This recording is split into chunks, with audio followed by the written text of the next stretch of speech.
Isa sa mga insektong madalas na kinatatakutan ay ang bubuyog dahil sa pag-atake nito tuwing may banta sa kanilang bahay pukyutan. Pero alam niyo ba na maliban sa pagiging pagkain, mabisa ang honey nito na gawing gamot sa skin asthma at sa ilang pang sugat. Ang benepisyong hatid ng mga bubuyog, alamin natin sa report ni Yudi Samonte. Ang mga bubuyog ay karaniwang kinatatakutan dahil sa taglay na sting nito na maaaring makasugat o makapatay. Ngunit lingid sa kaalaman na nakararami, hindi umaatake ang bubuyog kung hindi naman sila nasasaktan. Ayon sa isang eksperto at beekeeper, hindi raw gusto ng mga bubuyog na mag-iwan ng sting dahil mayroon lamang itong 45 araw para mabuhay. At yun nga ay mababawasan oras na siya ay mag-iwan ng sting sa isang tao. Lumalapit lamang raw ang mga bubuyog dahil sa amoy, kaya payo nito huwag silang bugawin o saktan. Sa katunayan, napakalaking tulong nga raw nito sa ating kapaligiran dahil bukod sa pagiging masustansya at pinakamatagal na pagkain, ang pulot-pukyutan o honey ay maaari ring maging gamot sa iba't ibang uri ng sakit, kagaya ng mga sugat, pasok, katarata, skin asthma at mga galos. Si Rico mula sa Batangas, aniya nagkasakit ang kanyang anak at walang makitang gamot rito.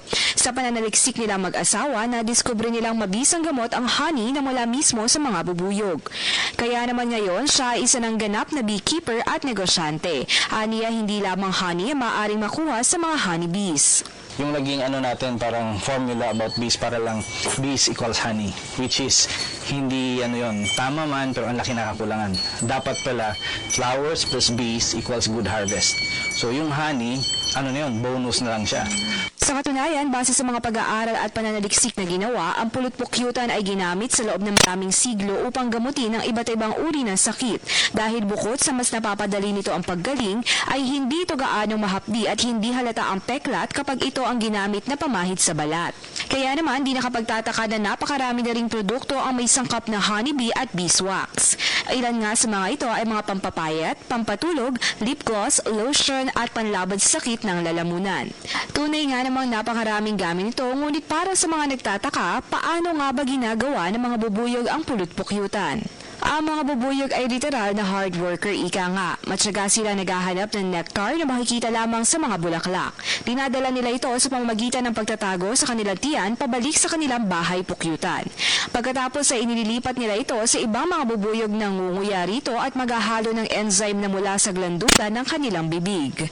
Inilalagay nila ito sa mga ginawa nilang hexagonal na lalagyanan o honeycomb kagaya nito at pinapaypayan ang kanilang pakpak upang patuyuin. Kung ito, marami ka ng combs, malalaman mo yan. Pag titingnan mo bakit ibang kulay nito. Sa susunod na comb, ibang kulay. Kasi nung ginawa nila ito, nung kapanahunan, iba yung available flowers. Hindi na nga nakapagtataka na naipasa ang mga batas kagaya ng Republic Act 9151 na naglalayong pangalagaan ng mga bubuyog at mga tagapag-alaga nito dahil bukod sa masarap na honey ay mabisang gamot ito sa napakaraming karamdaman. Tunay nga na mga isang mahalagang regalo ng mailikha sa atin ang mga bubuyog na dapat naman nating pangalagaan at paramihin pa. Para sa Telebisyon ng Bayan, ako si Eunice Samonte. Ako po si Cathy San Gabriel. Subscribe na sa PTV YouTube channel.